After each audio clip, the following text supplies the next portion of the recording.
No. A crowd of a few grew quickly this afternoon. No justice! Yeah. Sky 13 went up in Danville today, where you can see just how high that water is getting from the Dan River. Yeah. Thousands gathered into the streets. With flags raised, they voiced their patriotism in front of the state capitol. Breaking news, a dramatic arrest tonight. A naked man running at a deputy, able to get away before finally being taken into custody.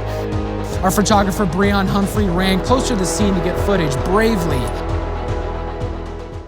This ring will bring outreach and unique solutions to Gretna. The 1-2 combo will go beyond boxing to bond the community in a way it hasn't before. Who's in your corner? Gretna has the famous boxing prodigy Najee the Future strapping up for his community. You may remember Najee breaking the internet with 1 million views on YouTube at just 5 years old for his knockout jab. The now 10-year-old Gretna native and his father, Randy Witcher, are collaborating with the Gretna Bridge Center to open Powerhouse Boxing Gym. Heavy bags in the back. Witcher is going to be one of the gym's 2 trainers. And it kind of teaches boys to become men. Boxing is, it's not a team sport. You know, it teaches you how to stand on your own 2 feet. Najee will not only serve as a source of inspiration, but will help train those who join the gym. It's a very exciting sport to do. Najee is a boy of few words, but packs a mean punch in the ring. I like not only his boxing skills, but his character, his demeanor.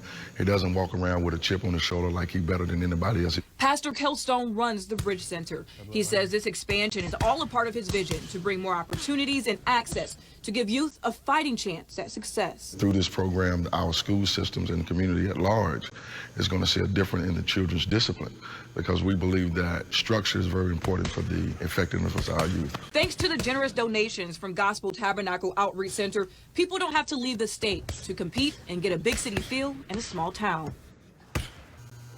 Powerhouse Boxing Gym will officially open September 16th. Memberships are $35, and their first amateur boxing event will be in November. Protesters marched down South Main Street here in Halifax after Town Council member Jack Donovan made racist comments in the Gazette-Virginian, and now they're calling on him to step down. Non-essential businesses like these here in Danville will begin to reopen on Friday with restrictions.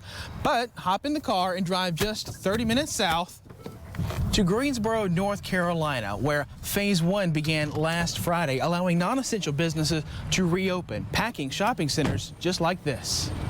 Yes, I'm over at the Universal City Walk where a pep rally just finished up, and I've actually got a big Liberty University fan. This is Kathy here.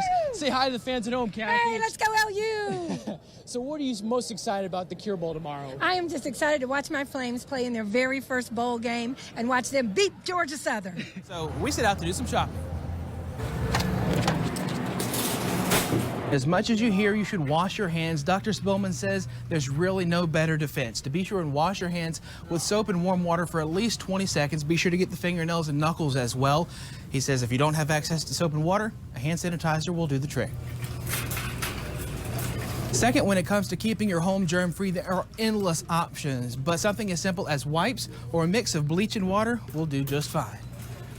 Third, be sure to eat well. Fruits, vegetables, along with rest and exercise are the perfect ingredients for a healthy lifestyle. Dr. Spillman and the CDC want to remind you as we walk down the first aid aisle here, there's no reason to go out and buy face masks. There is a time and a place for that protection, but it's not going to fully protect you from the coronavirus. Dave, a lot of firsts in this game tonight. First college football game over here at Exploria Stadium, first bowl game for Liberty, and now the Flames have their first ever bowl win to cap off an historic season. The Liberty Flames taking on the Georgia Southern Eagles in the Cure Bowl. The Flames strike first when Buckshot Calvert hits a wide open Johnny Huntley, who's rumbling, stumbling, grumbling 57 yards for a touchdown. Tied at 7 in the second quarter. Joshua Mack gets the handoff, runs through the D into the end zone. Flames on top again, 13-7. Liberty knocking on the door after half. Buckshot throws a fade, places it perfectly for Antonio Gandy Golden, who comes down with it for 7. The Flames extend their lead to 16 and never look back. They hang on to beat Georgia Southern 23-16 to win the Cure Bowl in their first FBS season. It finally means something when you could actually say that it's been accomplished. Now, you know, we accomplished our goal, and, you know, like I said, words can't really explain it, but it feels great. It's just a heck of a day, and it's the DNA of this football team and this coaching staff that was together for this time. University President Jerry Falwell was there to celebrate, too. He couldn't be happier for his school. It's hard down here on the field not to get choked up. It's because ever since I was 11 years old, it was ingrained in me this is where Liberty football was headed. Jesse Lemonnier was named MVP of the Cure Bowl after having a solid game with 8 tackles and 2 sacks. I just, I can't even fathom what to say right now. It's just for my teammates, because all I do it for my teammates. Coach Free says his senior leaders created a lasting legacy with the bowl win. Trailblazers. There's no one that can ever repeat what they've done. The Flames are just the 3rd team to win a bowl game in its first season of bowl eligibility, joining Appalachian State and Georgia Southern.